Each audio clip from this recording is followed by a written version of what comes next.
संभाजीब्रिगेड निर्माण का झाली, त्यात कोण कोण आहेत, तोडमोड करणारे आहेत का, नाही जोडणारे आहेत. लिहिण्या वाचण्याच्या बुद्धीत नाही, विद्येविना मती गेली, मतीविना गती गेली म्हणणारा माझा महात्मा, कडगुणचा महात्मा, सातारचा महात्मा, सातारची नायगावची सावित्रीबाई हिथं आली, गंजपेठीत राहिली आणि सावित्रीबाई फुलेच्या रूपाने आज फुलली.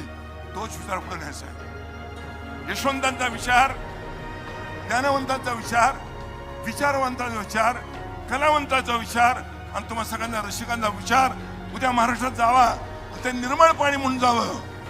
पण नव्यानं हा विचार आहे आणि तो अर्थकारणाकडे जातोय. सामान्य माणसाला दोन घास सुखाचे मिळावेत, कष्टाने मिळावेत, पण त्याचे तळे मिळावेत, हा विचार आज सांगतोय. तोच विचार अवघाची संसार आज याचसाठी केला होता. अट्टहास हाच दिसो गोड व्हावा. समाज काय म्हणतो, ग्रुप काय म्हणतो, याच्यावर कधीही तुम्ही चालू नका. सायकोलॉजी असते, तुम्ही स्वतंत्र विचार करा, स्वतःचा विचार स्वतः करा.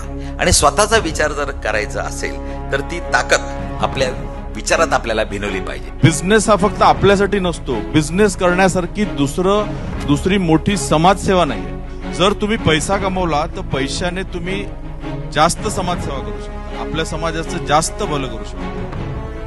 आणि हे आपण बाकीच्या कम्युनिटीज कडनं शिकायला हवं.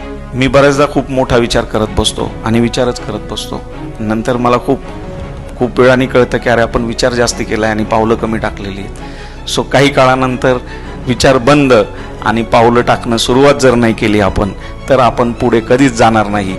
मराठा कम्युनिटी, बिझनेस कम्युनिटी आणि अर्थकारण, उद्योजकता, व्यावसायिकता की आपल्या लोकांच्या मानसिकतेत बदल केला पाहिजे.